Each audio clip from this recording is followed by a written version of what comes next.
새벽 4시, 아직 세상이 잠들어 있는 시간입니다. 한 어머니가 무릎을 꿇고 있습니다. 하나님, 제 아이가 너무 걱정됩니다. 요즘 교회도 나오지 않고 하나님 말씀에도 관심이 없어 보여요. 어떻게 기도해야 할지 모르겠습니다. 혹시 지금 이런 마음으로 기도하고 계신 부모님이 계시나요? 자녀를 향한 마음은 간절한데 어떻게 기도해야 할지 막막하신 적 있으시지요? 아이가 어릴 때는 단순했습니다. 하나님, 우리 아이 건강하게 해주세요. 착하고 예쁘게 자라게 해주세요. 그런데 아이가 자라면서 기도 제목이 복잡해집니다. 친구 관계, 학업 스트레스, 진로 문제, 신앙 문제까지. 특히 신앙적으로 방황할 때 부모의 마음은 어떻습니까? 내가 잘못 키웠나? 교회를 억지로 끌고 다닌 게 잘못이었나? 이런 자책과 함께 어떻게 기도해야 할지 막막해집니다. 저는 25년간 목회하면서 수많은 부모님들의 이런 고민을 들어왔습니다. 교회에서 모범생이었던 아이가 대학교 가서 완전히 달라진 경우, 중학교 때까지 찬양을 좋아하던 아이가 고등학교부터 교회를 거부하는 경우, 어릴 때부터 신앙 교육을 잘 받았는데 사회생활하면서 세상에 물든 경우, 정말 많은 사연들을 접해왔습니다. 그때마다 부모님들이 하시는 말씀이 비슷합니다. 목사님, 저희가 뭘 잘못했을까요? 어떻게 기도해야 할까요? 이미 늦은 건 아닐까요? 그런데 오늘 말씀드리고 싶은 것이 있습니다. 하나님께서는 부모에게 자녀를 향한 특별한 기도의 권세를 주셨다는 것입니다. 이것은 단순한 위로가 아닙니다. 성경에 분명히 약속되어 있는 영적 원리입니다. 시편 127편 3절에서 이렇게 말씀합니다. 보라, 자식들은 여호와의 기업이요 태의 열매는 그의 상급이로다. 여기서 중요한 것은 여호와의 기업이라는 표현입니다. 우리 자녀들은 우리 소유가 아니라 하나님의 소유라는 뜻입니다. 그리고 하나님께서는 당신의 소유인 자녀들을 부모에게 맡기셨습니다. 잠시 맡기신 것이 아니라 영원히 책임지라고 맡기신 것입니다. 그렇다면 하나님께서 부모에게 어떤 능력을 주셨을까요? 바로 기도의 능력입니다. 자녀를 위해 중보하는 강력한 기도의 능력 말입니다. 오늘 함께 나누고 싶은 것은 자녀의 영혼을 깨우는 부모의 강력한 중보 기도 7가지입니다. 이 7가지 기도는 제가 목회하면서 수많은 부모님들과 함께 나누었던 것들입니다. 실제로 많은 가정에서 놀라운 변화를 경험했습니다. 10년 넘게 교회를 거부하던 아들이 다시 돌아온 경우, 세상 가치관에 완전히 빠져있던 딸이 선교사가 된 경우, 술과 도박에 빠져 가정을 버렸던 아들이 회개하고 돌아온 경우, 정말 많은 기적들을 목격했습니다. 그 모든 기적의 시작은 무엇이었을까요? 바로 포기하지 않는 부모의 눈물 어린 기도였습니다. 혹시 지금 자녀 때문에 마음이 무거우신 부모님이 계시다면 오늘 이 7가지 기도를 붙잡아 보시기 바랍니다. 하나님께서는 때로는 빠르게, 때로는 천천히, 하지만 반드시 응답해 주실 것입니다. 아무리 멀리 떠난 자녀라도, 아무리 완고해 보이는 자녀라도 부모의 간절한 기도를 하나님께서는 외면하지 않으십니다. 첫 번째로 나누고 싶은 기도는 자녀의 마음 밭을 부드럽게 하는 기도입니다. 많은 부모님들이 자녀에게 좋은 말씀을 해주고 싶어 합니다. 성경 이야기를 들려주고, 교회에 데려가고, 신앙서적을 사주기도 합니다. 좋은 설교 CD를 틀어주고, 찬양을 함께 들으려고 노력합니다. 그런데 정작 아이의 반응은 어떻습니까? 또 그런 얘기야? 어머니는 맨날 교회 얘기만 하세요. 그런 건 재미없어요. 이럴 때 부모의 마음은 어떻겠습니까? 답답하고 속상하지요. 이렇게 좋은 말씀을 왜 받아들이지 못할까? 다른 집 아이들은 잘 따라오는데 우리 아이만 왜 이럴까? 이런 생각이 들면서 더욱 간절히 설득하려고 합니다. 하지만 아이는 더욱 마음의 문을 닫습니다. 그런데 여기서 우리가 놓치는 중요한 것이 있습니다. 씨앗이 자라려면 무엇보다 땅이 부드러워야 한다는 것입니다. 아무리 좋은 씨앗도 딱딱한 땅에서는 자랄 수 없습니다. 돌밭에 떨어진 씨앗은 뿌리를 내리지 못합니다. 가시떨기에 떨어진 씨앗은 자라다가 막힙니다. 길가에 떨어진 씨앗은 새들이 와서 먹어버립니다. 오직 좋은 땅에 떨어진 씨앗만이 열매를 맺습니다. 마찬가지로 아무리 좋은 말씀도 딱딱해진 마음에서는 뿌리를 내릴 수 없습니다. 상처로 얼룩진 마음에서는 자랄 수 없습니다. 세상 걱정으로 가득한 마음에서는 막힙니다. 교만과 불순종으로 다친 마음에서는 열매를 맺을 수 없습니다. 예수님께서 씨 뿌리는 비유에서 이렇게 말씀하셨습니다. 마태복음 13장 23절입니다. 좋은 땅에 뿌려진 것은 말씀을 듣고 깨닫는 자니 결실하여 어떤 것은 100배, 어떤 것은 60배, 어떤 것은 30배가 되느니라. 여기서 좋은 땅은 단순히 지능이 좋다는 뜻이 아닙니다. 학교 성적이 좋다는 뜻도 아닙니다. 마음이 부드럽고 열려 있다는 뜻입니다. 하나님의 말씀을 받아들일 준비가 된 마음을 말합니다. 겸손하고 순수한 마음을 말합니다. 그렇다면 어떻게 자녀의 마음 밭을 부드럽게 할 수 있을까요? 인간의 능력으로는 불가능합니다. 부모가 아무리 애써도 자녀의 마음을 강제로 부드럽게 만들 수는 없습니다. 오히려 억지로 하려고 하면 더욱 딱딱해집니다. 바로 기도입니다. 성령님께서 자녀의 마음을 부드럽게 해달라고 기도하는 것입니다. 성령님만이 돌같이 딱딱한 마음을 살같이 부드러운 마음으로 바꾸실 수 있습니다. 에스겔 36장 26절에서 하나님께서 이렇게 약속하셨습니다. 또 새 영을 너희 속에 두고 새 마음을 너희에게 주되 너희 육신에서 돌 마음을 제거하고 살 마음을 너희에게 주며. 이것이 바로 하나님의 능력입니다. 돌 마음을 제거하시고 살 마음을 주시는 것입니다. 그렇다면 구체적으로 어떻게 기도해야 할까요? 하나님, 우리 아이의 마음이 딱딱해져 있습니다. 하나님의 말씀을 들으려 하지 않고 교회에도 관심이 없습니다. 부모의 권면도 받아들이지 않습니다. 성령님께서 우리 아이의 마음을 부드럽게 만져주세요. 하나님의 사랑을 받아들일 수 있도록 마음 문을 열어주세요. 교만과 완고함을 제거해 주시고 겸손하고 순수한 마음을 주세요. 이런 기도를 드리는 것입니다. 그리고 인내하며 기다리는 것입니다. 하나님의 때를 기다리는 것입니다. 제가 아는 한 어머니의 이야기를 들려드리겠습니다. 이분의 대학생 아들이 교회를 완전히 끊었습니다. 고등학교 때까지는 그래도 부모님을 따라 교회에 나왔습니다. 하지만 대학교에 들어가면서 완전히 달라졌습니다. 종교는 미신이에요. 과학시대에 무슨 하나님이에요. 교회는 사기꾼들이 모인 곳이에요. 이렇게 말하며 어머니가 신앙 이야기만 해도 심하게 짜증을 냈습니다. 어머니는 처음에는 설득해 보려고 했습니다. 아들아, 하나님은 정말 계셔. 어머니가 직접 경험했어. 교회에도 좋은 사람들이 많아. 나쁜 사람만 있는 게 아니야. 하지만 아들의 반응은 더욱 격렬해졌습니다. 엄마는 왜 이해를 못해요? 저는 믿고 싶지 않다고요. 그때 어머니는 깨달았습니다. 내가 억지로 하려고 해서는 안 되겠구나. 그날부터 어머니는 아들을 설득하는 것을 포기했습니다. 대신 다른 방법을 선택했습니다. 매일 새벽마다 이렇게 기도했습니다. 하나님, 우리 아들의 마음을 부드럽게 해주세요. 억지로 끌고 오지 않겠습니다. 다만 성령님께서 아들의 마음을 만져주시기를 간구합니다. 하나님을 대적하는 마음을 제거해 주시고 하나님을 찾고 싶은 마음을 주세요. 그렇게 6개월을 기도했습니다. 아들에게는 신앙 이야기를 전혀 하지 않았습니다. 대신 더욱 사랑으로 섬겼습니다. 좋아하는 음식을 해주고 필요한 것들을 챙겨주었습니다. 아들도 어머니가 더 이상 종교 이야기를 하지 않으니까 마음이 편해졌습니다. 어느 날 아들이 갑자기 이렇게 말했습니다.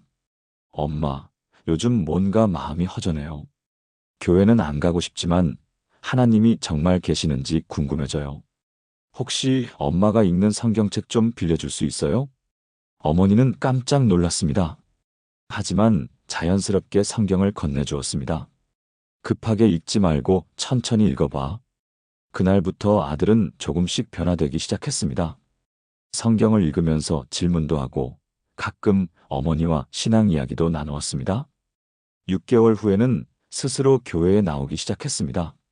지금은 청년부에서 적극적으로 활동하고 있습니다. 이것이 바로 마음밭을 부드럽게 하는 기도의 능력입니다. 사람의 힘으로는 불가능한 일을 하나님께서 하신 것입니다. 또 다른 사례를 말씀드리겠습니다. 한 고등학생 딸이 있는 가정이었습니다. 이 아이는 중학교 때부터 교회에 대해 반감을 갖기 시작했습니다. 교회 사람들이 위선적이에요. 목사님도 돈 이야기만 해요. 하나님이 계시다면 왜 세상에 이렇게 나쁜 일들이 많아요? 이런 말들을 하며 교회 가기를 거부했습니다. 부모님은 억지로 끌고 가기도 했지만 아이는 교회에서도 시무룩하게 앉아있기만 했습니다. 찬양할 때도 입을 다물고 설교 시간에는 딴 생각을 했습니다. 부모님은 고민 끝에 상담을 요청하셨습니다. 저는 부모님께 이렇게 조언했습니다. 억지로 끌고 오지 마시고 대신 기도에 집중하세요. 아이의 마음이 부드러워지도록 기도하세요. 부모님은 처음에는 걱정스러워했습니다. 그러면 아이가 아예 교회를 안 나올 텐데요. 하지만 제 조언을 따르기로 했습니다. 그날부터 부모님은 매일 이렇게 기도했습니다. 하나님, 우리 딸의 마음을 부드럽게 해주세요.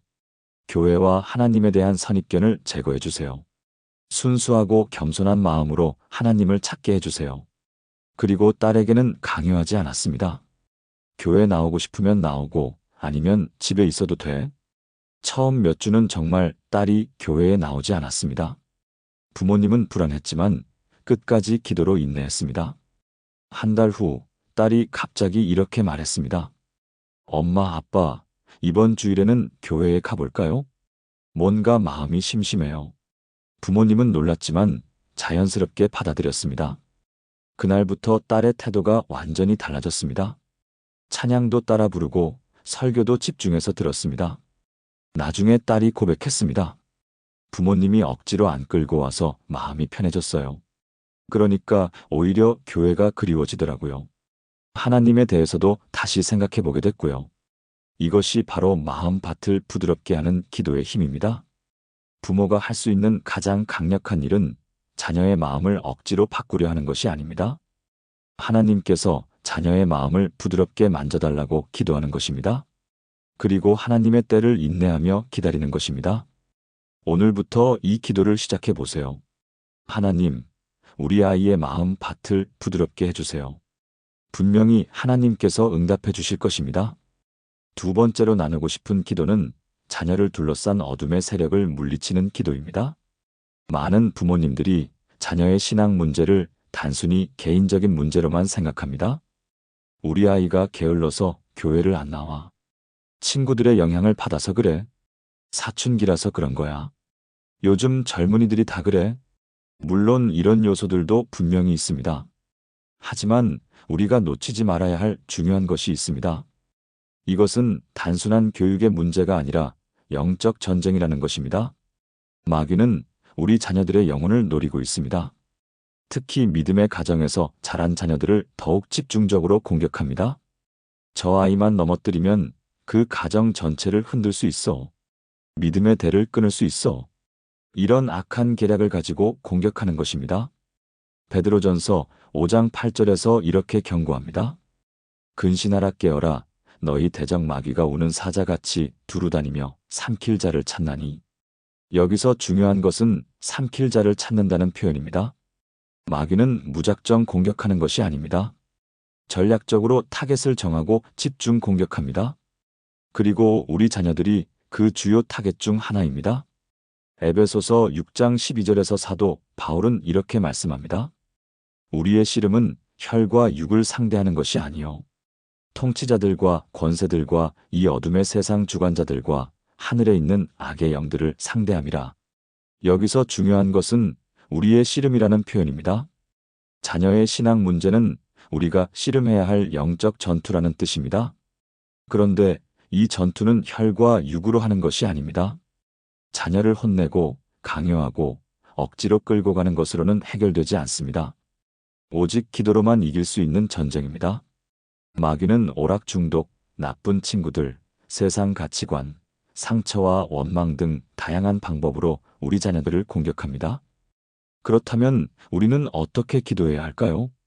예수님의 이름으로 담대하게 명령하는 기도를 해야 합니다. 누가복음 10장 19절에서 예수님께서 이렇게 말씀하셨습니다. 내가 너희에게 뱀과 전갈을 밟으며 원수의 모든 능력을 제어할 권능을 주었으니 너희를 해칠 자가 결코 없으리라.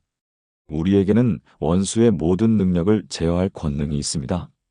바로 예수님의 이름입니다. 예수님의 이름으로 명하노니 우리 아이를 공격하는 모든 어둠의 세력은 떠나가라. 우리 아이의 마음을 혼란스럽게 하는 악한 영들은 물러가라. 우리 아이를 오락에 중독시키려는 세력들은 예수님의 보혈로 깨끗이 물리쳐진다.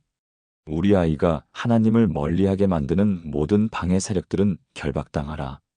우리 아이 주변의 나쁜 친구들의 영향력은 차단되라. 우리 아이를 세상 가치관에 빠뜨리려는 모든 계략은 무너져라. 이런 권세 있는 기도를 드리는 것입니다. 실제로 제가 목회하면서 이런 놀라운 경험을 했습니다. 한 중학생 아이가 갑자기 폭력적으로 변했습니다. 원래는 착하고 순한 아이였는데 어느 날부터 완전히 달라졌습니다. 부모에게 욕을 하고 물건을 집어던지고 교회에 대해서는 극도로 적대적이었습니다. 하나님 따위는 없어. 교회는 사기꾼들의 소굴이야. 이런 말을 하면서 눈을 부라리는 모습이 그 아이답지 않았습니다. 부모님이 상담을 요청해서 만났는데 아이의 눈빛이 예사롭지 않았습니다. 저와 대화하는 도중에도 계속 짜증을 내고 공격적이었습니다. 목사님도 가짜예요. 다 돈 때문에 하는 거잖아요. 저는 그 순간 이것이 단순한 사춘기 문제가 아니라는 것을 깨달았습니다. 부모님께 이렇게 말씀드렸습니다. 이것은 단순한 사춘기 문제가 아닙니다. 영적 전쟁입니다. 함께 기도합시다. 그날부터 부모님과 저, 그리고 교회 중보기도팀이 함께 이 아이를 위해 영적 전쟁 기도를 드렸습니다. 매일 저녁 1시간씩 모여서 기도했습니다. 예수님의 이름으로 이 아이를 공격하는 악한 영들을 결박하노라. 이 아이의 마음을 조종하려는 어둠의 세력들은 떠나가라. 이 아이에게 폭력성을 불어넣는 모든 악한 영향력들은 예수님의 보혈로 끊어져라. 한 달 후 놀라운 변화가 일어났습니다. 아이가 갑자기 울면서 부모님께 사과했습니다. 엄마, 아빠 미안해요. 왜 그랬는지 저도 모르겠어요. 마음속에서 뭔가가 저를 조종하는 것 같았어요. 제가 하고 싶지 않은 말들이 자꾸 나왔어요. 그 후 아이는 완전히 달라졌습니다. 예전에 착하고 순한 모습으로 돌아왔습니다. 교회도 다시 나오기 시작했고 부모님께도 효도하게 되었습니다. 이것이 바로 영적 전쟁 기도의 능력입니다. 또 다른 사례를 말씀드리겠습니다. 한 고등학생이 갑자기 이상한 무리들과 어울리기 시작했습니다. 집에 늦게 들어오고 거짓말을 하고 용돈을 훔치기도 했습니다. 부모님이 추궁하니까 더욱 반항적이 되었습니다. 나한테 간섭하지 마세요. 내 인생이니까 내가 알아서 할게요. 부모님은 너무 걱정돼서 아이를 미행해보니 정말 좋지 않은 친구들과 어울리고 있었습니다. 술을 마시고 담배를 피우고 심지어 도박도 하는 것 같았습니다. 부모님은 절망적이었습니다. 그런데 한 성도님이 이렇게 조언해 주었습니다. 이것은 영적 전쟁입니다. 기도로 싸우세요. 그날부터 부모님은 매일 새벽마다 이렇게 기도했습니다. 하나님, 우리 아이를 나쁜 친구들에게서 분리시켜 주세요. 악한 영향력들을 차단해 주세요. 우리 아이를 유혹하는 모든 세력들을 예수님의 이름으로 결박합니다. 6개월 후 놀라운 일이 일어났습니다.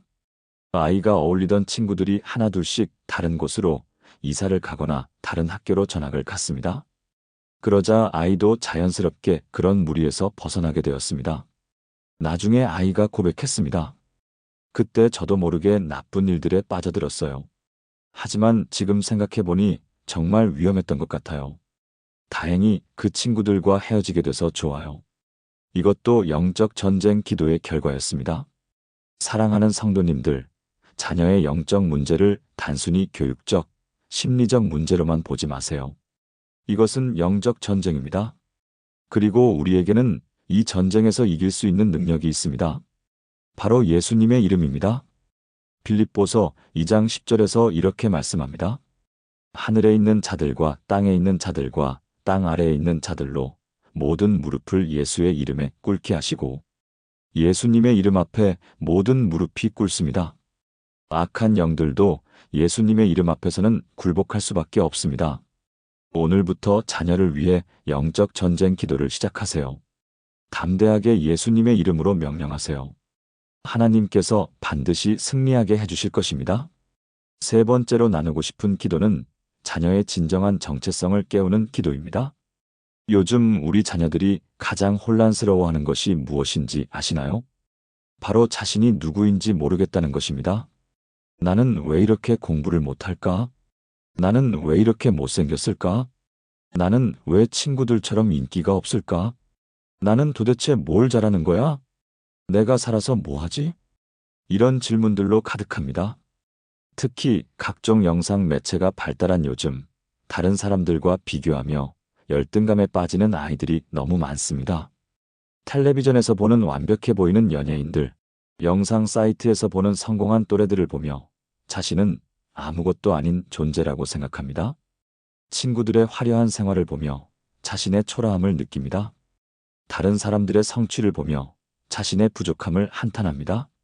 이런 아이들에게 부모가 아무리 너는 소중한 존재야라고 말해도 쉽게 받아들이지 않습니다. 엄마 아빠가 그렇게 말하는 건 당연하지. 부모니까 그렇게 말하는 거야. 이렇게 생각하며 진정으로 받아들이지 않습니다. 왜 그럴까요?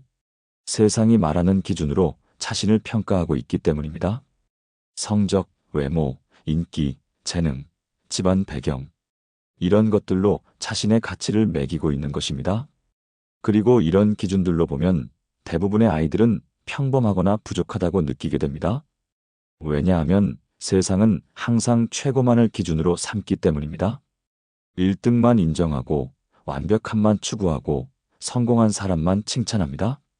이런 세상에서 우리 아이들은 자신감을 잃고 정체성의 혼란을 겪습니다. 하지만 하나님께서 우리 자녀들에게 주신 진정한 정체성이 있습니다.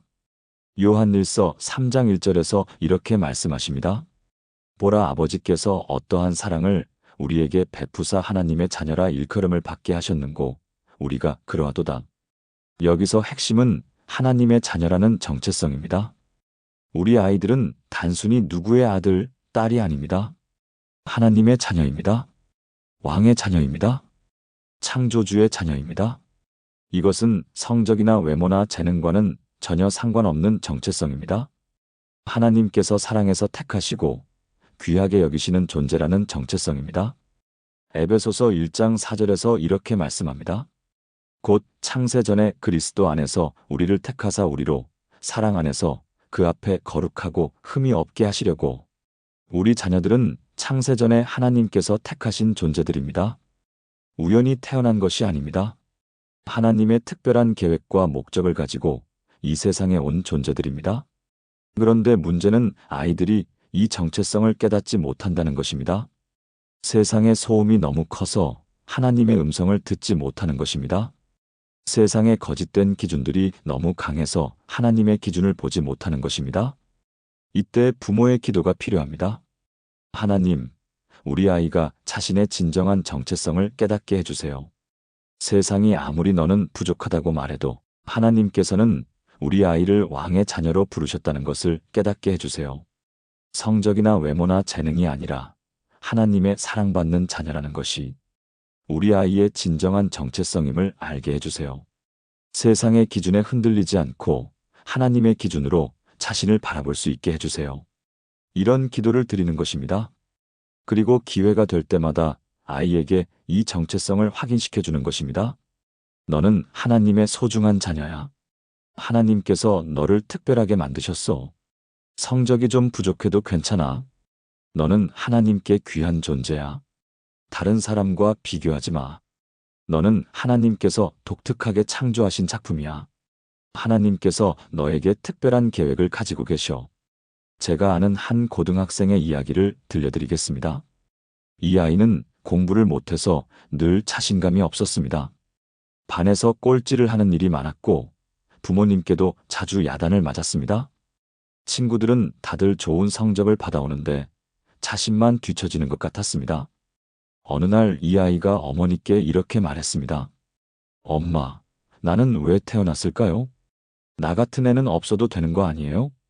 공부도 못하고 특별한 재능도 없고 나는 정말 쓸모없는 존재인 것 같아요. 어머니의 마음이 찢어졌습니다. 자신의 아이가 이렇게 자책하는 모습을 보니 너무 가슴이 아팠습니다. 그날부터 어머니는 매일 이렇게 기도했습니다. 하나님, 우리 아이가 자신의 진정한 가치를 깨닫게 해주세요. 공부를 못해도 하나님께는 소중한 자녀라는 것을 알게 해주세요. 하나님께서 우리 아이에게 주신 특별한 은사가 무엇인지 발견하게 해주세요. 그리고 기회가 될 때마다 아이에게 말했습니다. 너는 하나님께서 특별한 목적을 가지고 만드신 소중한 존재야. 공부만이 전부가 아니야. 너에게는 다른 좋은 점들이 많아. 하나님께서 너를 사랑하신다는 건 변하지 않는 사실이야. 처음에는 아이가 별로 관심을 보이지 않았습니다. 엄마가 위로해 주려고 하는 말이야. 이렇게 생각했습니다. 하지만 어머니는 포기하지 않고 계속 기도했습니다. 그리고 아이의 좋은 점들을 계속 발견해서 칭찬해 주었습니다. 이 아이는 공부는 못했지만 다른 사람을 도와주는 마음이 정말 착했습니다. 친구가 힘들어하면 항상 위로해주고 어른들을 만나면 정중하게 인사했습니다. 어머니는 이런 점들을 계속 칭찬해 주었습니다. 너는 마음이 정말 따뜻해. 이것도 하나님께서 주신 큰 선물이야. 6개월이 지났을 때 놀라운 일이 일어났습니다. 아이가 갑자기 울면서 어머니께 안겼습니다. 엄마, 오늘 기도하는데 하나님께서 말씀해 주신 것 같아요. 내가 비록 공부는 못하지만 하나님께는 소중한 자녀라고요. 그리고 나에게도 특별한 계획이 있으시다고요. 그날부터 이 아이는 완전히 달라졌습니다. 성적은 여전히 좋지 않았지만 자신감이 생겼습니다. 다른 사람과 비교하지 않고 자신만의 장점을 개발하려고 노력했습니다.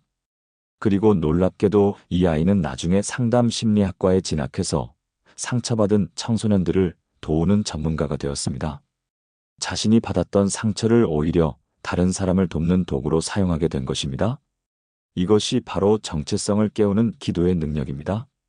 사랑하는 성도님들, 우리 아이들이 세상의 기준에 흔들리지 않도록 기도해 주세요.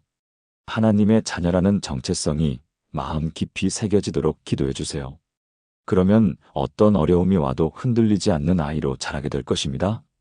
네 번째로 나누고 싶은 기도는 자녀에게 하나님의 음성을 듣는 귀를 열어주는 기도입니다. 요즘 우리 아이들은 너무 많은 소음 속에서 살고 있습니다. 휴대전화에서 나오는 각종 알림음, 영상 사이트, 음악, 오락소리. 하루 종일 귀가 쉴 틈이 없습니다. 아침에 일어나자마자 휴대전화를 확인하고 밤에 잘 때까지 각종 소리에 노출되어 있습니다. 이런 상황에서 하나님의 세미한 음성을 듣기는 정말 어렵습니다. 하나님께서는 항상 우리에게 말씀하고 계십니다. 성경을 통해서, 기도 가운데서, 일상의 작은 사건들을 통해서, 주변 사람들을 통해서 끊임없이 음성을 들려주십니다. 특히 우리 자녀들에게는 더욱 간절하게 말씀하고 계십니다. 내가 너를 사랑한다. 걱정하지 말아라. 내가 너와 함께 있다. 내가 너를 인도하겠다. 이런 사랑의 음성을 들려주고 계십니다.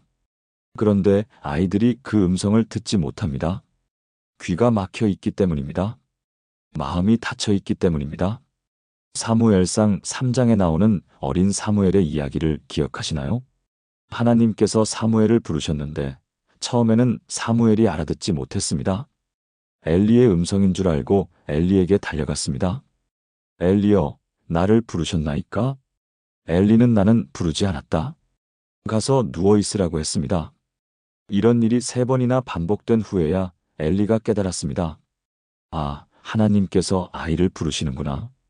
그래서 엘리가 사무엘에게 이렇게 가르쳐 주었습니다. 사무엘상 3장 9절입니다. 여호와께서 또 부르시거든 너가 말하기를 여호와여 말씀하옵소서 주의 종이 듣겠나이다 하라. 그 후 사무엘은 하나님의 음성을 듣고 위대한 선지자가 되었습니다. 여기서 중요한 것은 엘리의 역할입니다. 엘리가 사무엘에게 하나님의 음성을 듣는 방법을 가르쳐 준 것입니다. 마찬가지로 부모는 자녀에게 하나님의 음성을 듣는 귀를 열어주는 역할을 해야 합니다. 그런데 이것은 단순히 가르침만으로는 되지 않습니다. 기도가 필요합니다. 성령님께서 아이의 영적인 귀를 열어달라고 기도하는 것입니다. 하나님, 우리 아이의 영적인 귀를 열어주세요. 세상의 소음에 묻혀서 하나님의 음성을 놓치지 않게 해주세요. 성경을 읽을 때, 기도할 때, 일상생활 속에서 하나님께서 말씀하시는 것을 분별할 수 있게 해주세요. 하나님의 세미한 음성에 민감한 영적인 귀를 주세요. 이런 기도를 드리는 것입니다. 그리고 실제로 아이에게 하나님의 음성을 듣는 훈련을 시켜주는 것입니다. 오늘 하나님께서 너에게 뭐라고 말씀하시는 것 같니? 성경을 읽으면서 어떤 구절이 마음에 와닿았니? 기도할 때 어떤 생각이 들었니? 오늘 있었던 일 중에서 하나님의 손길을 느낀 적이 있니? 이런 질문들을 통해 아이가 하나님의 음성에 관심을 갖도록 돕는 것입니다. 또한 조용한 시간을 만들어주는 것도 중요합니다. 하루에 조금이라도 모든 소음을 차단하고 조용히 하나님과 대화할 수 있는 시간을 만들어주는 것입니다. 제가 아는 한 아버지의 이야기를 들려드리겠습니다. 고등학생 아들이 진로 때문에 고민이 많았습니다. 부모는 안정적인 직업을 원했지만 아이는 예술 쪽에 관심이 있었습니다. 서로 의견이 다르다 보니 갈등이 계속되었습니다. 아들아, 예술로는 먹고 살기 어려워. 안정적인 직업을 가져야지. 하지만 아들은 고집을 꺾지 않았습니다. 저는 그림을 그리고 싶어요. 돈보다 하고 싶은 일이 중요해요. 갈등이 계속되다가 아버지가 아들에게 이렇게 제안했습니다. 아들아, 우리 함께 기도해보자. 하나님께서 내 인생에 어떤 계획을 가지고 계신지 물어보자. 우리가 정하는 것보다 하나님의 뜻이 더 중요하지 않겠니? 처음에 아들은 별로 관심을 보이지 않았습니다. 아빠가 자기 뜻대로 하려고 하는 거 아니에요? 하지만 아버지가 매일 함께 기도하자고 하니까 마지못해 따라했습니다. 아버지와 아들은 매일 저녁 30분씩 함께 기도했습니다. 처음에는 형식적이었지만 점점 진심이 담기기 시작했습니다. 한 달 정도 지났을 때 아들이 갑자기 아버지께 이렇게 말했습니다. 아빠, 오늘 기도하는데 이상한 일이 일어났어요. 갑자기 마음속에서 너가 그림을 그리는 것은 나를 영광스럽게 하기 위함이다라는 음성이 들렸어요. 아버지도 놀랐습니다. 하지만 이것이 정말 하나님의 음성인지 확인해 보자고 했습니다. 그래서 함께 성경을 찾아보고 목사님께도 상담을 받았습니다. 골로새서 3장 23절 말씀이 특별히 마음에 와닿았습니다. 무엇을 하든지 마음을 다하여 주께 하듯 하고 사람에게 하듯 하지 말라. 이 말씀을 통해 아버지도 깨달았습니다. 아, 직업의 종류가 중요한 게 아니라 하나님께 영광 돌리는 마음이 중요하구나. 그 후 아버지는 아들의 꿈을 지지해 주었습니다. 대신 한 가지 조건을 달았습니다. 내 그림을 통해 하나님께 영광을 돌리는 것이야. 결과적으로 그 아들은 현재 교회에서 일하는 크리스천 디자이너가 되었습니다. 교회 홈페이지 디자인, 전도지 제작, 찬양 앨범 커버 디자인 등의 일을 하면서 하나님께 영광을 돌리고 있습니다. 하나님의 음성을 듣고 순종한 결과였습니다. 또 다른 사례를 말씀드리겠습니다. 한 중학생 딸이 친구 관계 때문에 많이 힘들어했습니다. 원래 친했던 친구가 갑자기 자신을 멀리하기 시작했습니다. 다른 친구들과는 잘 어울리는데 자신만 제외시키는 것 같았습니다. 딸은 매일 울면서 집에 돌아왔습니다. 엄마, 친구들이 저를 싫어하는 것 같아요. 제가 뭘 잘못했는지 모르겠어요. 어머니는 딸을 위로해 주려고 했지만 근본적인 해결책이 필요했습니다. 그래서 딸에게 이렇게 제안했습니다. 우리 하나님께 기도해보자. 하나님께서 이 문제를 어떻게 해결하기 원하시는지 물어보자. 처음에는 딸이 시큰둥했습니다. 기도한다고 친구들이 달라질까요? 하지만 어머니가 함께 기도하자고 하니까 따라했습니다. 매일 저녁 모녀가 함께 이 문제를 놓고 기도했습니다. 하나님, 이 상황을 어떻게 해야 할지 가르쳐 주세요. 한 주일 후 딸이 기도하는 중에 이런 생각이 들었습니다. 너가 먼저 다가가서 사과해보라. 딸은 처음에는 이해가 되지 않았습니다. 제가 뭘 잘못했는지도 모르는데 왜 사과를 해야 하죠? 하지만 계속 기도하니까 그 생각이 더욱 강해졌습니다. 결국 딸은 용기를 내서 친구에게 다가갔습니다. 혹시 내가 실수한 게 있으면 미안해. 그러자 친구가 울면서 이렇게 말했습니다. 사실 너가 다른 친구랑 더 친하게 지내는 것 같아서 질투가 났어. 그래서 일부러 멀리 했는데 지금 생각해보니 내가 잘못했어. 그날부터 두 친구는 더욱 깊은 우정을 나누게 되었습니다. 딸은 나중에 어머니께 이렇게 말했습니다. 엄마, 정말 신기해요. 하나님께서 정말 답을 주시는 것 같아요. 이것이 바로 하나님의 음성을 듣는 귀를 여는 기도의 능력입니다. 또 다른 중요한 사례를 말씀드리겠습니다. 한 고등학생이 시험 스트레스 때문에 심하게 우울해졌습니다. 성적이 생각만큼 나오지 않아서 자신감을 완전히 잃었습니다. 저는 정말 바보인 것 같아요. 아무리 공부해도 성적이 안 올라요. 이렇게 말하며 의욕을 잃었습니다. 부모님은 걱정이 되어서 여러 가지 방법을 시도해봤지만 별 효과가 없었습니다. 그러던 중 아버지가 아들에게 이렇게 제안했습니다. 아들아, 우리 하나님께 기도해보자. 하나님께서 너를 어떻게 보시는지, 너에게 무엇을 원하시는지 물어보자. 아들은 처음에는 별로 관심을 보이지 않았습니다. 하지만 아버지가 매일 함께 기도하자고 하니까 따라했습니다. 2주 정도 지났을 때 아들이 기도하는 중에 이런 깨달음이 왔습니다. 성적이 내 가치를 결정하는 것이 아니다. 나는 너를 있는 그대로 사랑한다. 아들은 그 순간 눈물이 났습니다. 그동안 성적으로만 자신을 평가하고 있었다는 것을 깨달았습니다. 하나님께서는 성적과 상관없이 자신을 사랑하신다는 것을 느꼈습니다. 그날부터 아들의 마음이 편해졌습니다. 성적에 대한 스트레스는 여전히 있었지만 그것이 자신의 전부가 아니라는 것을 알게 되었습니다. 오히려 마음이 편해지니까 공부도 더 잘 되기 시작했습니다. 그리고 더 중요한 것은 하나님과의 관계가 깊어졌다는 것입니다. 하나님께서 정말 저에게 말씀해 주시는구나. 이런 확신을 갖게 되었습니다. 사랑하는 성도님들, 우리 아이들이 하나님의 음성을 들을 수 있도록 기도해 주세요. 세상의 소음에 묻히지 않고 하나님께서 인도하시는 길을 분별할 수 있도록 기도해 주세요. 그리고 실제로 아이들과 함께 기도하는 시간을 가져보세요. 하나님의 음성을 듣는 훈련을 시켜주세요. 그러면 우리 아이들이 하나님의 뜻 가운데서 인생을 살아가게 될 것입니다. 5번째로 나누고 싶은 기도는 자녀의 마음에 하나님을 사랑하는 마음을 부어주시는 기도입니다. 많은 부모님들이 이런 고민을 하십니다. 우리 아이가 교회는 나오는데 형식적인 것 같아요. 성경도 읽고 기도도 하는데 마음에서 우러나오는 것 같지 않아요. 억지로 하는 것 같아서 안타까워요. 진정으로 하나님을 사랑하는 마음이 있는지 의문이에요. 정말 마음 아픈 고백입니다. 아이가 신앙생활은 하고 있지만 진정으로 하나님을 사랑하는 마음이 없어 보일 때 부모의 마음은 어떻겠습니까?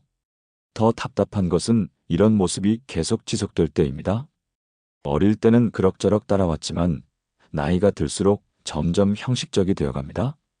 대학교에 가서는 아예 교회를 끊어버리는 경우도 많습니다.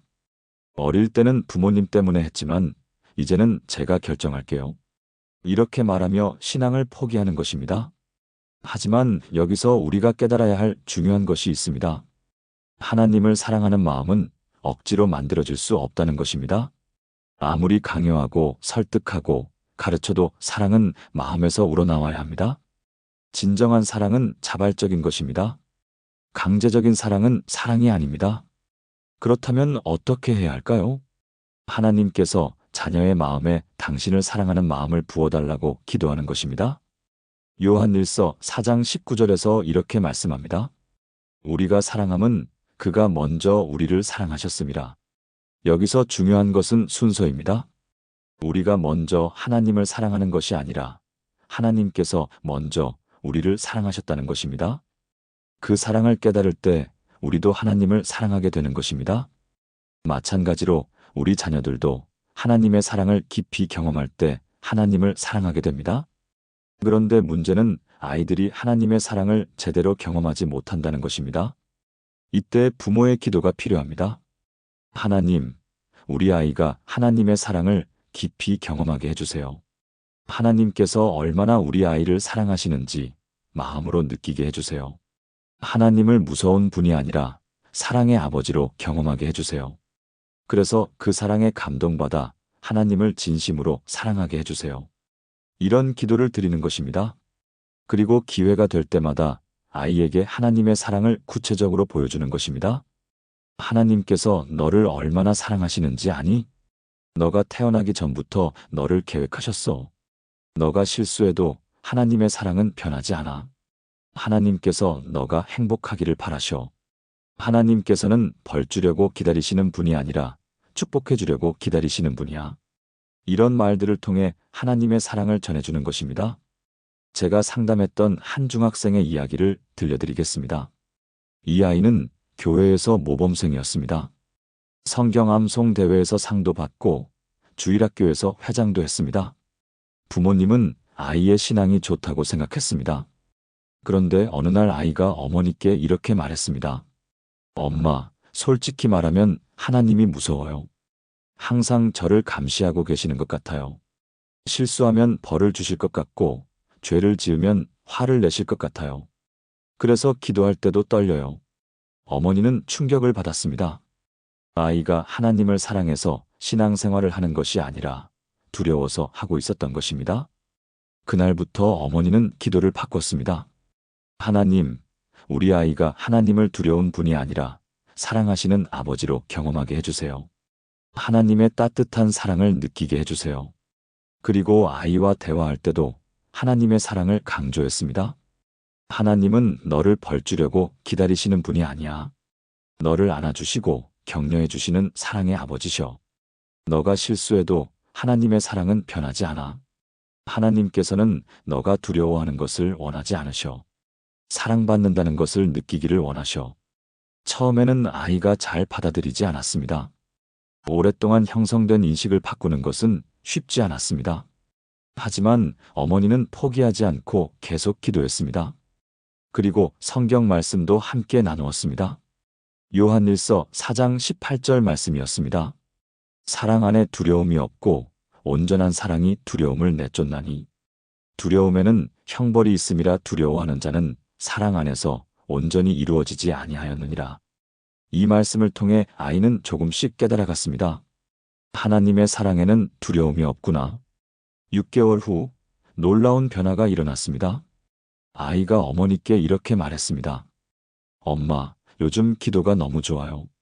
하나님께서 정말 저를 사랑하신다는 게 느껴져요. 기도할 때 마음이 따뜻해져요. 하나님을 무서워했던 제가 이상했던 것 같아요. 그 후 아이의 신앙생활이 완전히 달라졌습니다. 억지로 하는 것이 아니라 기쁨으로 하게 되었습니다. 기도도 더 자주 하고 성경 읽기도 즐거워했습니다. 무엇보다 하나님을 진심으로 사랑하게 되었습니다. 이것이 바로 하나님을 사랑하는 마음을 부어주시는 기도의 능력입니다. 하나님께서 직접 아이의 마음에 당신의 사랑을 부어주신 것입니다. 사랑하는 성도님들, 우리 아이들이 억지로 신앙생활을 하지 않도록 기도해 주세요. 하나님의 사랑을 깊이 경험해서 진심으로 하나님을 사랑하게 되도록 기도해 주세요. 그리고 부모님들도 아이들에게 하나님의 사랑을 보여주는 통로가 되어 주세요. 그러면 우리 아이들의 신앙이 평생의 기쁨이 될 것입니다.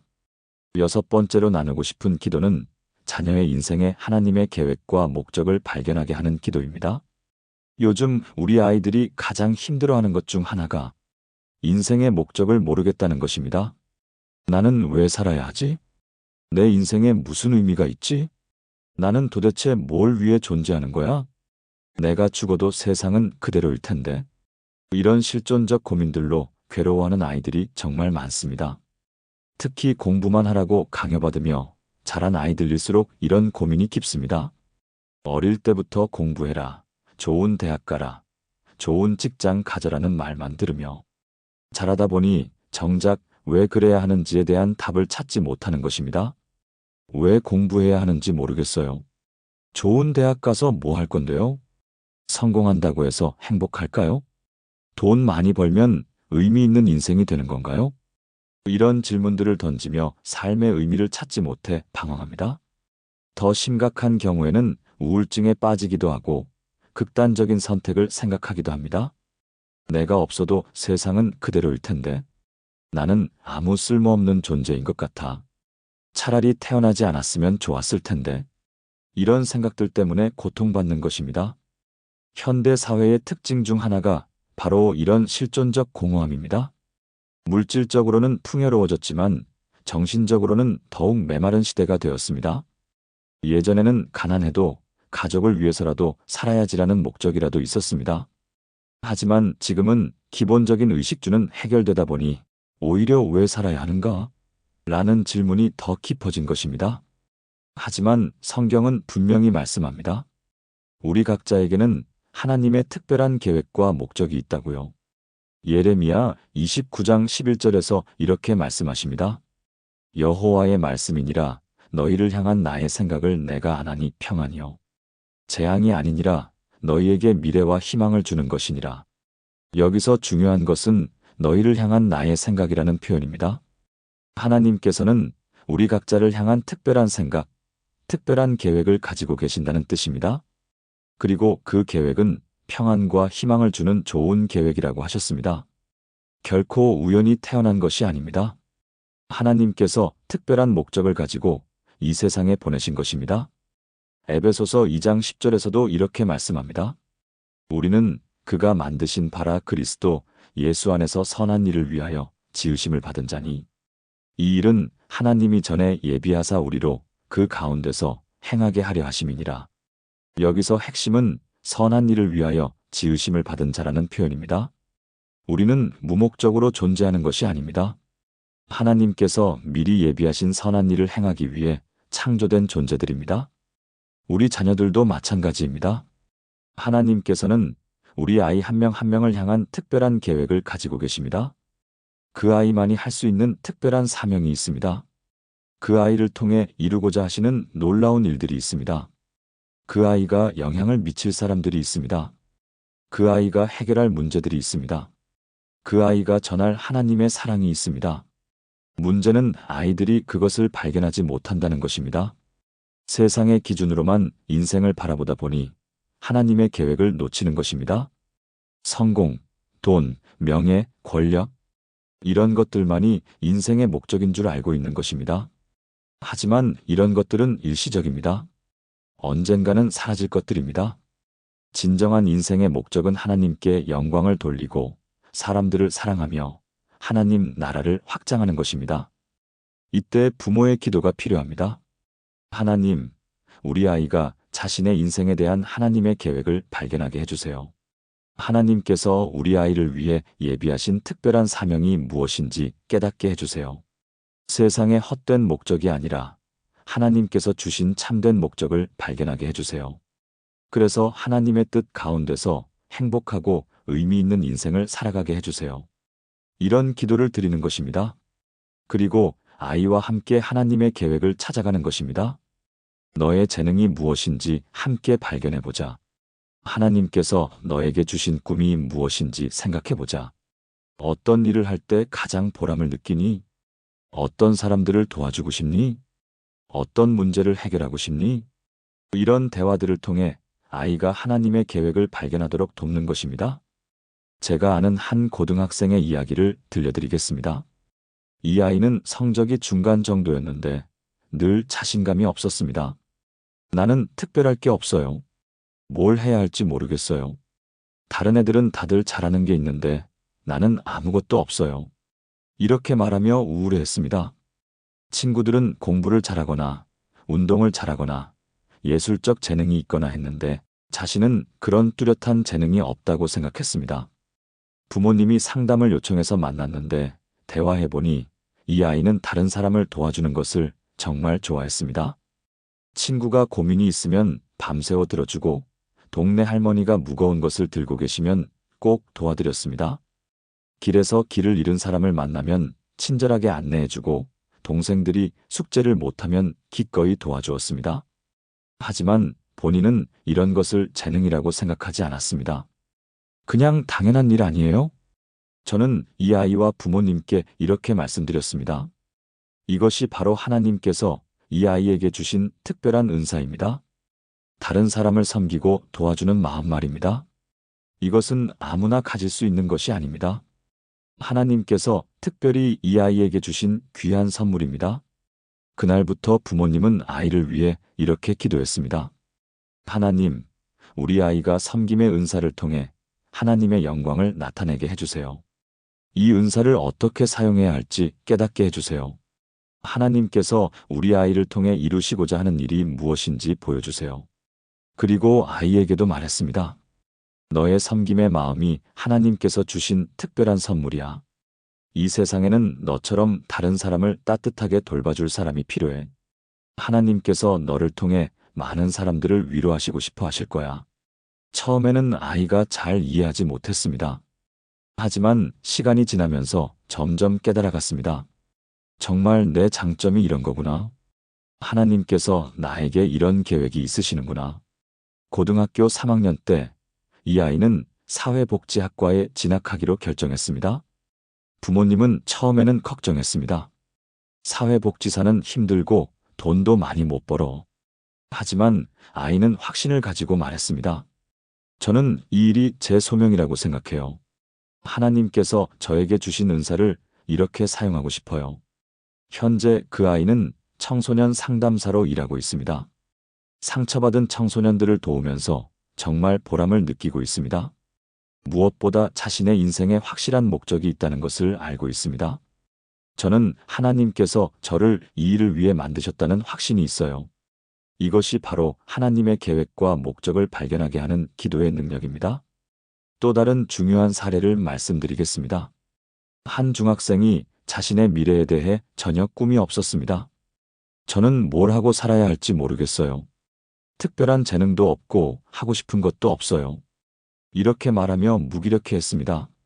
부모님도 걱정이 되어서 여러 가지 체험 활동을 시켜봤지만 아이는 별로 관심을 보이지 않았습니다. 그런데 어느 날 교회에서 해외 선교 사진전을 보게 되었습니다. 가난한 나라 아이들의 모습, 굶주린 사람들의 사진을 보면서 마음이 아팠습니다. 이런 사람들을 도와주고 싶어요. 처음으로 아이가 관심을 보인 것이었습니다. 그 후 이 아이는 선교에 대해 관심을 갖기 시작했습니다. 선교사들의 간증을 듣고 선교 관련 책들을 읽으면서 꿈이 생겼습니다. 저도 나중에 선교사가 되고 싶어요. 부모님은 처음에는 놀랐습니다. 선교사는 힘들고 위험하지 않을까? 하지만 아이의 진지한 모습을 보면서 함께 기도해 보기로 했습니다. 하나님, 정말 우리 아이를 선교사로 부르신 건가요? 기도하는 중에 하나님께서 분명한 확신을 주셨습니다. 이사야 6장 8절 말씀이었습니다. 내가 또 주의 목소리를 들으니 이르시되 내가 누구를 보내며 누가 우리를 위하여 갈고 하시니 그때에 내가 이르되 내가 여기 있나이다 나를 보내소서 하였더라. 이 말씀을 통해 부모님도 확신을 갖게 되었습니다. 그 후 그 아이는 선교사가 되기 위해 열심히 준비했습니다. 영어 공부도 열심히 하고 신학 공부도 시작했습니다. 무엇보다 확실한 목적이 있으니까 모든 일에 의미가 있었습니다. 저는 선교사가 되기 위해 이 공부를 하는 거예요. 현재 그 아이는 신학대학교에 진학해서 선교학을 전공하고 있습니다. 여름방학에는 단기 선교도 다녀왔습니다. 정말 행복해합니다. 저는 하나님께서 저를 이 일을 위해 준비시키고 계신다는 확신이 있어요.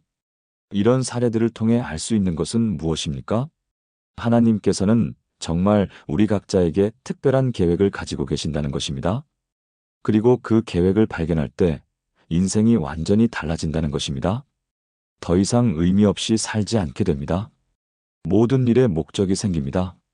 어려움이 와도 포기하지 않게 됩니다. 왜냐하면 하나님께서 자신을 통해 이루시고자 하는 일이 있다는 것을 알기 때문입니다. 그렇다면 부모는 어떻게 해야 할까요? 첫째, 끊임없이 기도해야 합니다.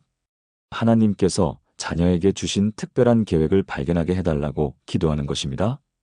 둘째, 아이의 은사와 재능을 발견하려고 노력해야 합니다. 성적으로만 판단하지 말고 아이가 진정으로 좋아하는 것, 잘하는 것, 보람을 느끼는 것이 무엇인지 관찰하는 것입니다. 셋째, 세상의 기준이 아니라 하나님의 기준으로 판단해야 합니다. 돈 많이 버는 직업, 사회적 지위가 높은 직업만이 좋은 것이 아닙니다. 하나님께 영광을 돌릴 수 있고 사람들에게 도움을 줄 수 있다면 어떤 일이든 귀한 것입니다. 넷째, 아이와 함께 기도하며 하나님의 뜻을 구해야 합니다. 부모의 뜻이나 아이의 뜻보다 하나님의 뜻이 가장 중요합니다.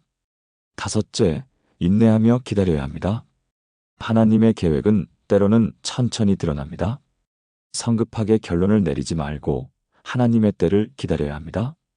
사랑하는 성도님들, 우리 아이들이 삶의 의미를 잃고 방황하지 않도록 기도해 주세요. 하나님께서 각자에게 주신 특별한 계획과 목적을 발견하도록 기도해 주세요. 그러면 우리 아이들이 행복하고 의미 있는 인생을 살아가게 될 것입니다. 마지막 7번째로 나누고 싶은 기도는 자녀가 하나님과 깊은 교제를 나누는 기도의 사람이 되게 하는 기도입니다. 많은 부모님들이 자녀의 신앙에 대해 걱정할 때 가장 안타까워하는 것이 무엇인지 아시나요? 우리 아이가 기도를 안 해요. 기도하라고 하면 형식적으로만 해요. 기도가 재미없다고 해요. 몇 마디 중얼거리고 끝이에요. 기도하는 모습을 본 적이 거의 없어요. 바로 기도에 대한 것입니다. 기도는 신앙생활의 가장 기본이자 핵심입니다. 기도가 살아있으면 신앙이 살아있고, 기도가 죽으면 신앙도 죽는다고 해도 과언이 아닙니다. 기도는 하나님과의 대화입니다. 하나님께서 우리에게 말씀하시고, 우리가 하나님께 응답하는 것입니다. 기도를 통해 하나님의 뜻을 알게 되고, 하나님의 능력을 경험하게 됩니다. 기도를 통해 위로받고, 힘을 얻고, 방향을 찾게 됩니다. 그런데 우리 아이들은 기도를 어려워합니다. 여러 가지 이유가 있습니다. 우리 아이들은 기도할 내용을 모르겠다고 하거나 똑같은 기도만 반복하게 되거나 하나님의 응답을 경험하지 못해서 기도를 어려워합니다. 하지만 기도는 원래 이런 것이 아닙니다. 기도는 단순히 뭔가를 요청하는 것도 아니고 어려운 말을 사용하는 것도 아닙니다. 기도는 하나님과의 깊은 교제입니다. 사랑하는 아버지와 자녀가 대화하는 것입니다. 마태복음 6장 6절에서 예수님께서 이렇게 말씀하셨습니다.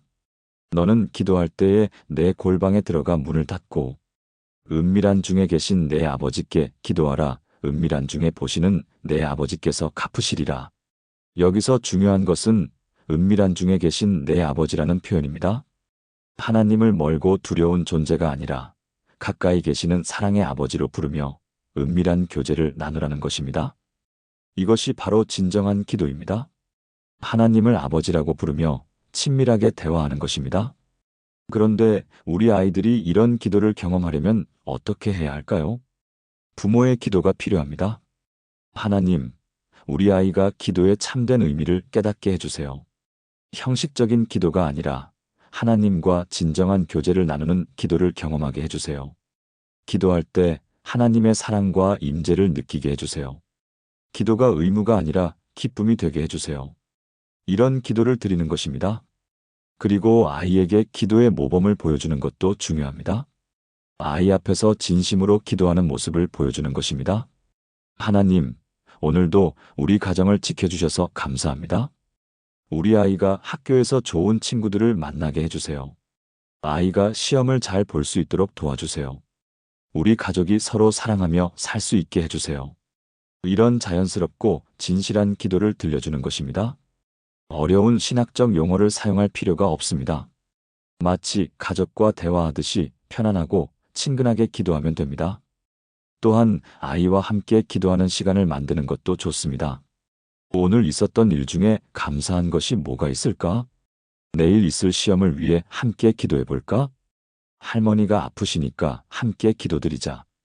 이런 식으로 자연스럽게 기도로 이끄는 것입니다. 제가 상담했던 한 가정의 이야기를 들려드리겠습니다.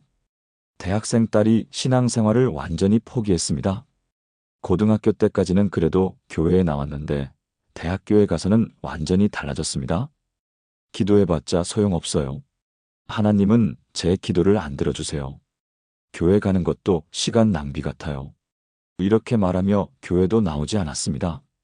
어머니는 너무 속상했지만 강요하지 않고 대신 이렇게 기도했습니다. 하나님, 우리 딸이 다시 기도의 능력을 경험하게 해주세요. 기도가 얼마나 소중한 것인지 깨닫게 해주세요. 그리고 딸 앞에서 더욱 간절히 기도했습니다. 특히 딸을 위해 기도하는 모습을 자주 보여줬습니다.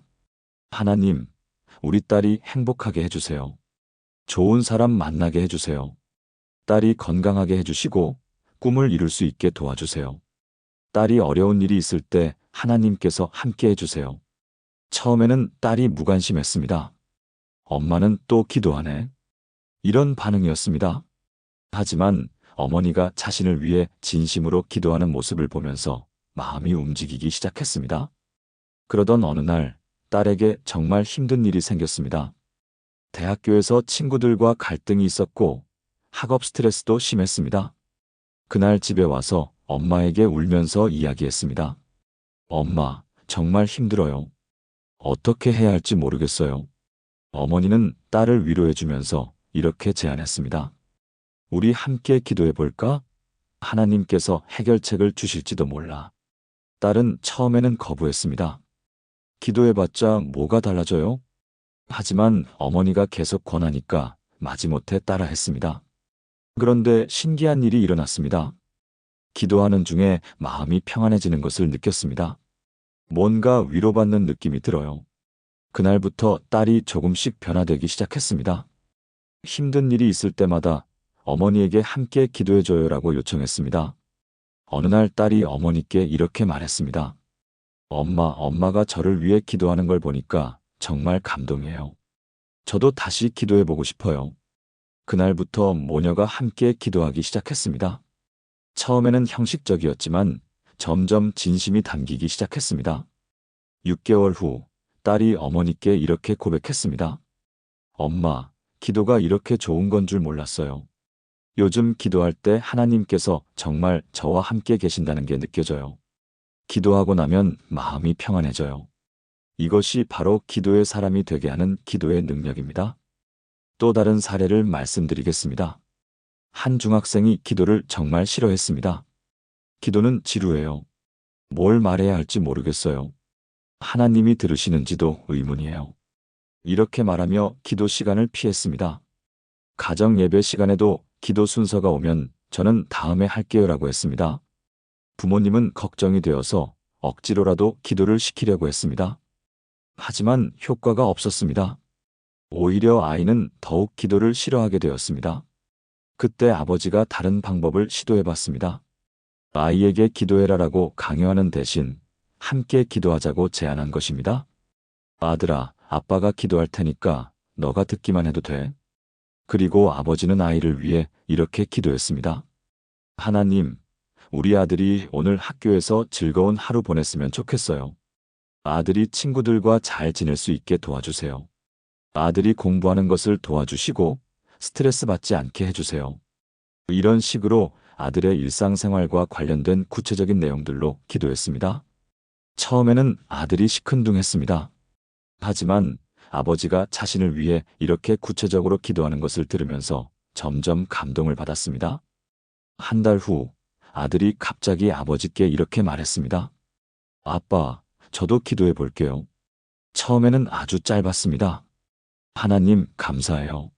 아빠도 건강하게 해주세요. 하지만 시간이 지나면서 점점 길어졌습니다. 하나님, 오늘 시험 잘 봤어요. 감사해요. 내일도 잘 되게 해주세요.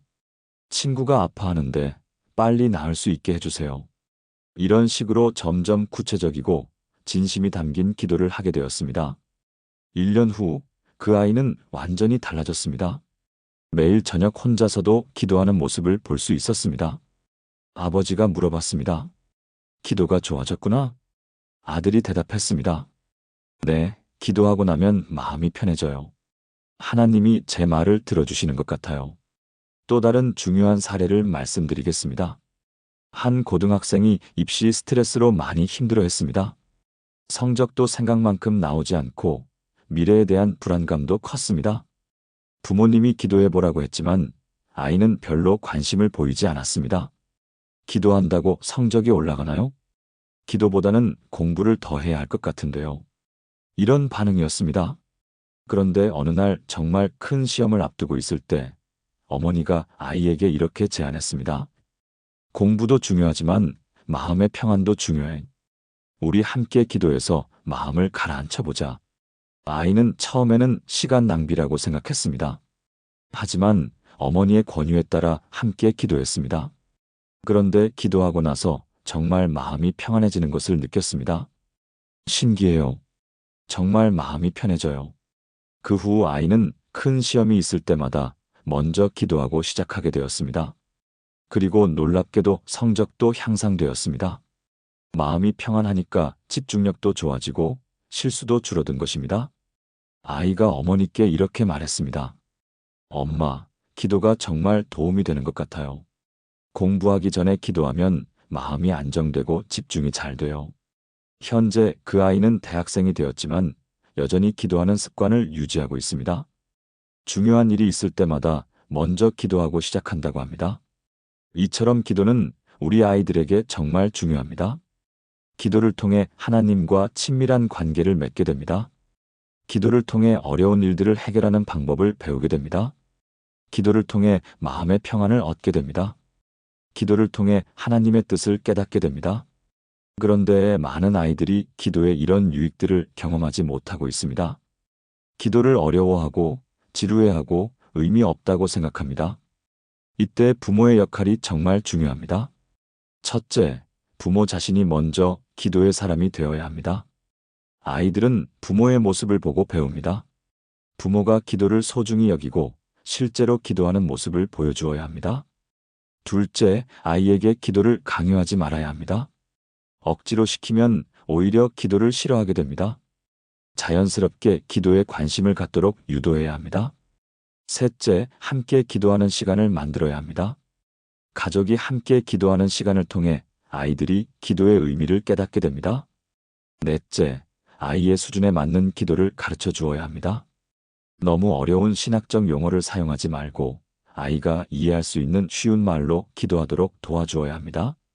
다섯째, 기도의 응답을 함께 감사해야 합니다. 아이가 기도한 것이 응답되었을 때 함께 하나님께 감사드리는 시간을 가져야 합니다. 이렇게 하면 아이가 기도의 능력을 경험하게 됩니다. 여섯째, 기도가 단순한 요청이 아니라 하나님과의 대화라는 것을 가르쳐 주어야 합니다. 기도할 때는 말하기만 하는 것이 아니라 하나님의 음성을 듣는 시간도 있어야 한다는 것을 알려주어야 합니다. 일곱째, 꾸준히 인내하며 기다려야 합니다. 아이가 기도의 사람이 되는 것은 하루아침에 되는 일이 아닙니다. 오랜 시간과 인내가 필요합니다.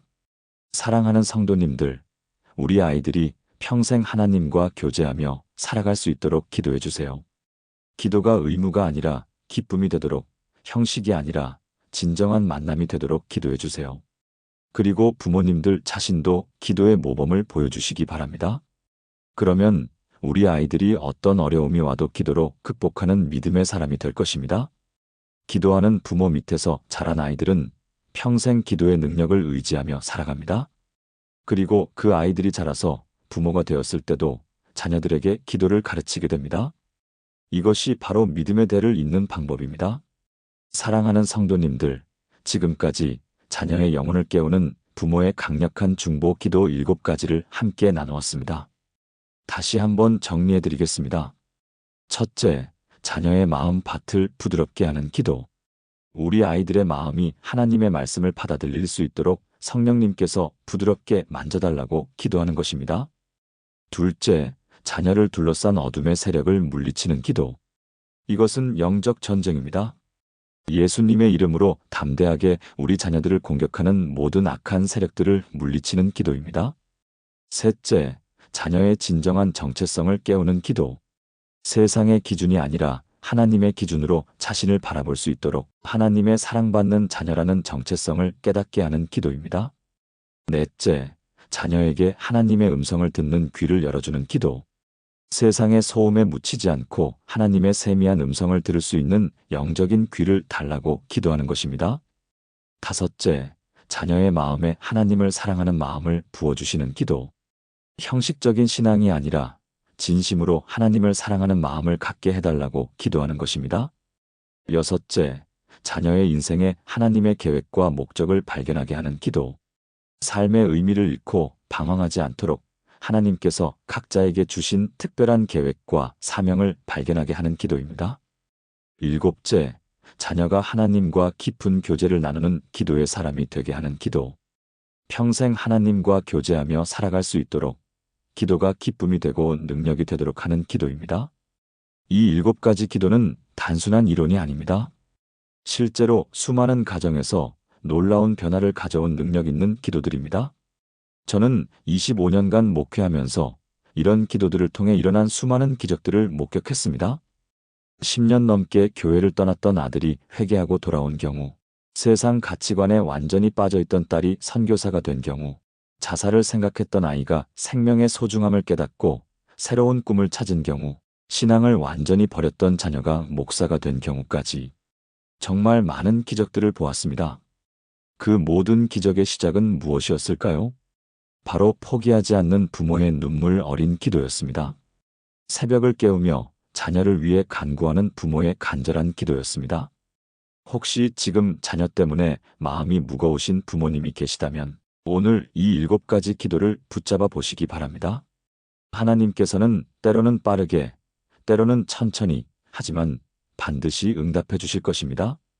아무리 멀리 떠난 자녀라도, 아무리 완고해 보이는 자녀라도 부모의 간절한 기도를 하나님께서는 외면하지 않으십니다.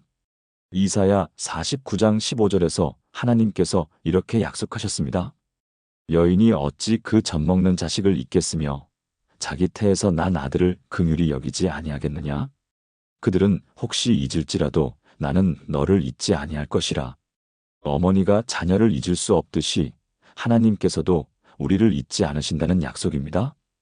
그렇다면 하나님께서 우리 자녀들을 얼마나 더 사랑하시겠습니까? 우리가 자녀를 사랑하는 마음보다 하나님께서 우리 자녀들을 사랑하시는 마음이 훨씬 더 크십니다. 그러므로 우리가 자녀를 위해 드리는 기도를 하나님께서 들으시지 않을 리가 없습니다. 다만 하나님의 방법과 하나님의 때가 있을 뿐입니다. 그러니까 포기하지 마세요. 낙심하지 마세요. 계속 기도하세요. 하나님께서는 반드시 응답해 주실 것입니다. 혹시 이 말씀이 마음에 와 닿으셨다면 아래 댓글에 아멘이라고 남겨주세요. 그리고 지금 자녀 때문에 고민하고 계신 다른 부모님들에게도 이 은혜가 전해질 수 있도록 좋아요와 구독 부탁드립니다. 또한 여러분의 기도 제목이나 간증도 댓글로 나누어 주시면 함께 기도하겠습니다. 우리는 혼자가 아닙니다. 같은 마음으로 자녀를 위해 기도하는 수많은 부모님들이 있습니다. 함께 기도하고 함께 격려하며 하나님의 놀라운 응답을 함께 경험해 나갑시다. 마지막으로 모든 부모님들을 위해 축복하겠습니다. 오늘도 여러분의 가정에 하나님의 평안과 기쁨이 충만하기를 축복합니다. 여러분의 간절한 기도가 하나님의 보좌 앞에 상달되기를 축복합니다. 우리 자녀들이 모두 하나님 안에서 건강하고 행복하게 자라나기를 축복합니다. 멀리 떠난 자녀들이 모두 아버지의 집으로 돌아오기를 축복합니다. 방황하는 자녀들이 모두 하나님의 품에서 참된 안식을 찾기를 축복합니다. 우리 자녀들을 통해 하나님의 영광이 이 땅에 나타나기를 축복합니다. 믿음의 대가 우리 가정을 통해 계속 이어져 나가기를 축복합니다. 예수님의 이름으로 축복합니다. 감사합니다.